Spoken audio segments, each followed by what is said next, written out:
नहीं चलेगी, नहीं चलेगी, दादागिरी नहीं चलेगी, नहीं चलेगी, नहीं चलेगी, दादागिरी नहीं चलेगी।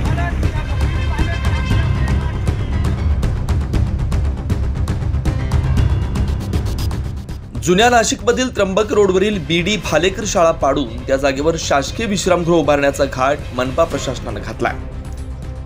शाळेची इमारत जीर्ण झाल्यामुळे ती पाडावीच लागेल असं नाशिक महानगरपालिका आयुक्त मनीषा खत्री यांनी सर्वसाधारण सभेत सांगितलं। मात्र मनपा प्रशासनाच्या या निर्णयाविरोधात मोठा जनाक्रोश होत असल्याचं पाहायला मिळतंय। शाळेचे माजी विद्यार्थी, लोकप्रतिनिधी यासह विविध संघटनांचे पदाधिकारी रस्त्यावर उतरले। शाळा बचाव समितीनं कालपासून शाळेच्या मैदानावर धरणे आंदोलन सुरू केलंय। बीडी भालेकर या शाळेला खूप मोठा वारसा आहे। या शाळेतून आजपर्यंत अनेकांनी शिक्षण घेऊन ते मोठ्या क्षेत्रात कार्यरत आहेत। त्यामुळे जीर्ण झालेली इमारत पाडून या ठिकाणी शाळाच उभारावी अशीच मागणी आता शाळा बचाव कृती समितीच्या वतीने करण्यात आली।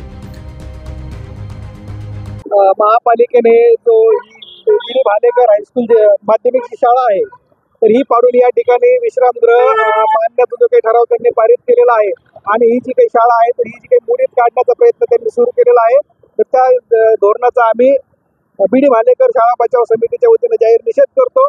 याचं कारण असं आहे की ही जी काही शाळा आहे तर या शाळेला एक ऐतिहासिक असा वारसा आहे।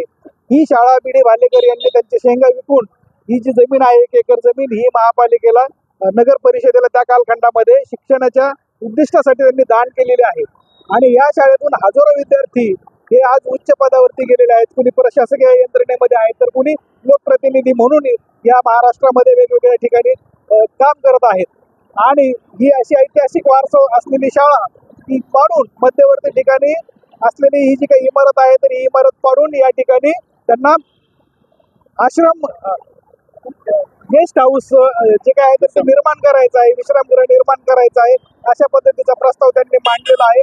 या शाळेमध्ये पूर्वीपासून जे काही गोरगरीब कष्टकरी जे विद्यार्थी इथं मुलं इथं शिक्षण घेत आहेत आणि उच्च पदावरती जात आहेत तर हे त्यांच्या डोळ्यामध्ये खऱ्या अर्थाने खूपच आहे आणि गोरगरीब जनतेला शिक्षणापासून वंचित ठेवण्याचं काम हे महानगरपालिकेच्या मार्फत आता सध्या होताना दिसत आहे। ही शाळा इथं बांधण्याचं कारण असं आहे की या शाळेमध्ये इथले जवळपास असलेली जी काही श्रमिक नगर असेल, पंचशील नगर असेल किंवा भीमवाडी असेल, याचबरोबर आजूबाजूचे काही छोटे छोटे व्यावसायिक आहेत, रिक्षावाले आहेत, पानठेलेवाले आहेत तर ह्या मुलांच्या शिक्षणाची व्यवस्था इथं व्हावी म्हणून या ठिकाणी जी काही शाळा पाडण्यात येणार आहे तर या ठिकाणी शाळाच निर्माण झाली पाहिजे। ज्या उद्दिष्टासाठी ही जमीन दान दिलेली आहे तर तेच उद्दिष्ट या ठिकाणी निर्माण झालं पाहिजे आणि साध्य झालं पाहिजे।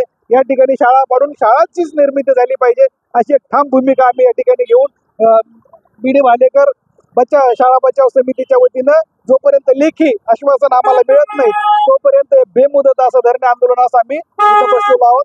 याची नोंद संबंधित प्रशासनाने घ्यावी अशी विनंती। त्यामुळे यावर आता मनपा प्रशासन याबाबत काय निर्णय घेणार याकडे सर्व नाशिककरांचं लक्ष लागलंय। 9 न्यूज महाराष्ट्रासाठी प्रतिनिधी अनिल केदारे, नाशिक।